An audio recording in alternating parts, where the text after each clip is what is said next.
पीले दांत वाली बहू। रंजना कभी ब्रश नहीं करती थी। उसे कितनी बार उसके माँ बाप ने डांटा, लेकिन उसका कोई असर उस पर होता ही नहीं था, जिस कारण से उसके दांत पीले पीले हो जाते हैं। शादी के बाद अरे बहू, वैसे तो तुझ में कोई कमी नहीं है, पर तेरे दांत इतने पीले कैसे हैं बेटा? कैसे मतलब? कोई सर्जरी थोड़ी ना कराइए। वो तो क्या नाम, मैं ब्रश नहीं करती थी तो पीले हो गए। अब क्या करूं? आप कहें तो लाल करवा लूं या फिर काले? यार ये क्या है, क्यों माँ से लड़ रही हो? लड़ रही हूँ? अरे मैं लड़ रही हूँ या ये बोल रही है कि दांत पीले हैं, पीले।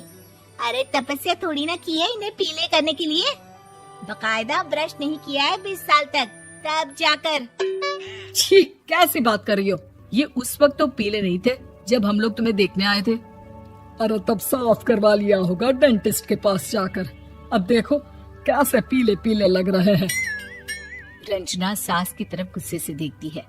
फिर शुरू हो गई पीले पीले पीले।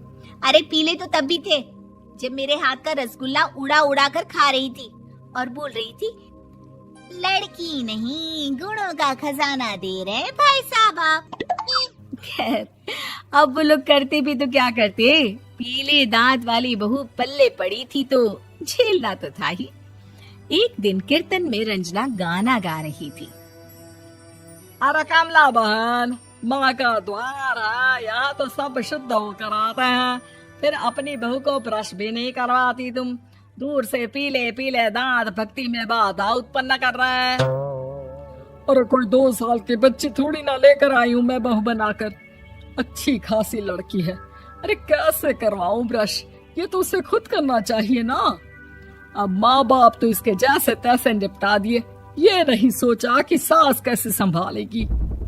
सास बहू को लेकर घर आ जाती है, लेकिन सोच लेती है कि अब इसे लेकर कहीं नहीं जाएगी। अगले रोज बहू कहती है, अरे क्या हो गया, मंदिर नहीं जाना क्या? कीर्तन का वक्त हो रहा है। मेरी मधुर वाणी से कान्हा जी जागते हैं और सोते हैं।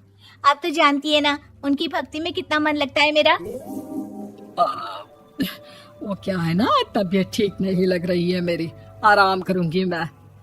तबीयत ठीक नहीं लग रही? अभी तो मिथुन के गाने पर नाच रही थी आप, और अब बोल रही है कि तबीयत ठीक नहीं लग रही। अरे भक्ति में मन लगा लो सासू माँ, ऊपर जाना है, क्या मुंह दिखाओगी आप? हाँ? सास को बहू की बात पर गुस्सा आ जाता है। मैं क्या मुंह दिखाऊंगी, इसकी चिंता तो ना कर, समझी? अपने मुंह की चिंता कर, जो ये पीले पीले दांत लेकर हर जगह पहुंच जाती है। पता है लोग कितना मजाक बनाते हैं। ना जी ना, मैं नहीं जाना कहीं तेरे साथ। तो ये बात है। कोई ना, मत जाओ, मैं अपने कमरे में ही बैठकर भक्ति कर लूंगी। ऊपर वाला दांत थोड़ी ना देखता है, मन देखता है, भावना देखता है। और अरे बस बस, तू सब कुछ दिखा, बस ये सफेद चमकदार दांत ना दिखाना किसी को, है? जा यहाँ से। बहू को सास की बात का कोई फर्क नहीं पड़ता, वो तो जैसी थी वैसी ही रह जाती है। सुबह नहाकर किचन में खाना बनाना, फिर खाना खाना, कीर्तन भजन करना और सो जाना। एक दिन, माँ जी मैं सहेली के घर जा रही हूँ, शाम को लेट आऊंगी। हाँ हाँ तो जाना, मैंने कौन सा तेरी आरती करनी है घर पर बैठकर। रंजना सहेली के घर जाती है, जहाँ वो पार्टी में जाने की तैयारी कर रही होती है। अरे शिखा, कहाँ जाने की तैयारी कर रही है? मैं गलत वक्त पर आ गई क्या? अरे नहीं यार, उल्टा सही वक्त पर आ गया। मैंने ये साड़ी और ज्वेलरी निकाली है यार, शाम को इनके ऑफिस की एक पार्टी में जाना है। बताना कैसा लग रहा है ये सब? नहीं यार, इस ड्रेस के साथ तो वो वाली ज्वेलरी अच्छी लगेगी। हाँ हाँ सही बोल रही है, मैंने ध्यान ही नहीं दिया। वैसे तो हमेशा से मस्त फैशन सेंस रखती है। तो बड़ा जाती होगी ना पति के साथ पार्टी में। रंजना कुछ नहीं बोलती, बस सोचती है कि यार काश ये बात सही हो जाती, पर मैं क्यों नहीं जाती पार्टी में? क्या इन लोगों की कोई पार्टी होती नहीं होगी? रंजना घर आती है और रात में पति से सवाल करती है, एक बात बताइए, आप मुझे किसी पार्टी में क्यों नहीं ले जाते? क्या आपकी यहाँ ऑफिस में पार्टी नहीं होती? पति बेचारा क्या कहता कि दांत पीले हैं तुम्हारे इसलिए। अरे कोई पार्टी होती नहीं हम लोगों के ऑफिस में, तो कहाँ से लेकर जाऊं?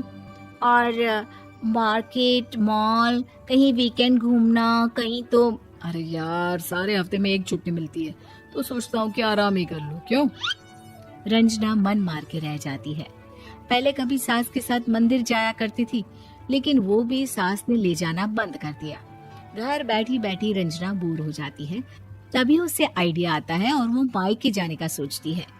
सासू माँ, 2 दिनों के लिए मम्मी के घर जा रही हूँ। अच्छा अच्छा, ठीक है, आराम से जा। और हाँ, माँ से कुछ अच्छी आदत सीख कर आना कि कैसे शरीर के हर भाग की तरह दांतों की सफाई भी जरूरी होती है, समझी? शुरू हो गई ना आप। वो लोग आपकी तरह नहीं है कि छोटी छोटी बात का बतंगड़ बना दे। उन लोगों के लिए मैं मायने रखती हूँ, ना कि मेरे पीले पीले दांत। रंजना माँ को बिना बताए उन लोगों को सरप्राइज देती है, लेकिन जैसे ही वो दरवाजे पर पहुंचती है, अंदर देखती है कि घर वाले कहीं जा रहे होते हैं। अब माँ, काश रंजना दीदी के दांतों वाली प्रॉब्लम नहीं होती, तो वो भी हम लोगों के साथ चलती ना बुआ जी की बेटी की शादी में। हाँ बेटा, लेकिन अब उसे कौन समझाए कि उसको उसके पीले दांत नहीं दिखते, लेकिन उसके आसपास के लोगों को कितना एम्बैरेसिंग फील कराते हैं। मुझे तो कितनी बार उसके स्कूल की टीचर ने शिकायत की कि उसके साथ कोई लड़की बैठना भी नहीं चाहती, और ना ही कॉलेज में कोई उससे बात करना चाहता था। लेकिन पता नहीं क्यों उसे ये बात समझ में ही नहीं आती। कोई कमी नहीं है उस लड़की में, बस यही कि दांत पीले हैं। वो तो भला हो जीजा जी और उनकी माँ का, जो दीदी को जैसी है वैसे ही रखा हुआ है। रंजना को अपने घर वालों की बात सुनकर बहुत दुख होता है। वो सोचती है कि वो क्या करे, लेकिन फिर वो सीधा डेंटिस्ट के पास जाती है, अपने दांत चमकाती है और कसम खाती है कि वो रोज ब्रश करेगी। अरे क्या हो गया? तुम तो 2 दिनों के लिए गई थी ना, पर कोई ना, अच्छा है, चलो आ गई तो। रंजना सास के सामने आकर खड़ी हो जाती है और पूरी स्माइल करती है, उसके चमकदार दांतों को दिखाती हुई। हैं? चले मंदिर? माँ, मुझे माफ कर दीजिए, मैंने आप लोगों को बहुत एम्बैरेसिंग फील करवाया। मैं आज से रोज ब्रश करूंगी।